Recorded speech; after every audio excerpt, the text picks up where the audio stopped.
So I don't think much has really changed in recording techniques in the last 10 years. I feel like we're kind of in a perfection period right now of the computer. I mean, the tape machine had such a stance in recording for such a long time that like that was what you did.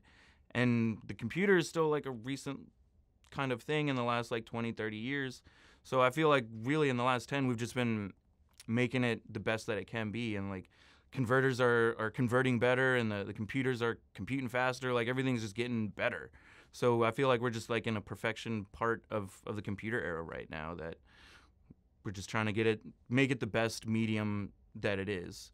But what's exciting for me is like what's going to replace the computer in like 10 or 20 years from now. Because if it was like the tape machine and then there's the computer, like there will be something that comes next, and it hasn't been made yet. So I'm excited to find it. In the next 5 years, I think it's just going to be getting more and more streaming. I mean, the people have spoken, and it's like convenience is key. They want music when and where they want it. So it's like our job to give it to them, and in the mediums that they need it. So everybody's loving these streaming services because it's just on the phone and they can access music anywhere and any song. So I think it's going to just be a lot more streaming based stuff.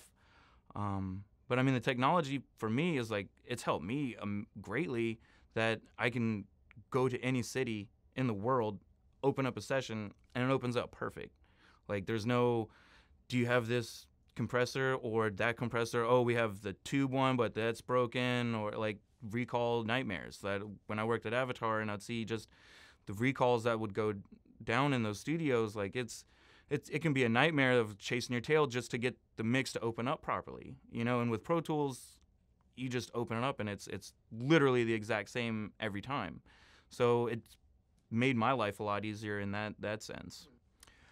I mean, one of the things that gets me excited over the next couple of years is the virtual reality stuff. I think that's really gonna start to take hold. I mean, I think we're in the very baby stages of the virtual reality thing, but I think it's getting smaller, it's getting more believable, and I think like from an audio standpoint, the better and realer we can get with like this 3D audio stuff and virtual reality, like the eyes will be able to believe they've gone there even more. If like we're tricking the whole brain, we trick the ears that like you're there in that space. So if your eyes believe it too, like you can really get lost in this like virtual reality. And I'm just excited to see like where that's gonna go. But I think in 5 years from now, it's still gonna be stereo. People are gonna be listening to stereo. It's like we're in a really good medium right now of like headphones and people just wanting to listen to music where it is. So stereos are still gonna be around. What would be really cool with the 3D audio is if they were able to keep it into like a stereo headphone kind of thing and have the like algorithms that actually change the audio so that like it's a more believable thing. Because when you make the setup too difficult for the user, it's just gonna come out wrong. I mean, even with like 2 speakers and a subwoofer, you can go to any like consumer house and I guarantee that subwoofer is way too loud than it should be, and then that you're just, that's why mixes can sound terrible like at one person's house and not the other. So if they can actually take two headphones and make it believe that it's like a 3D audio thing, I mean, we only have 2 ears.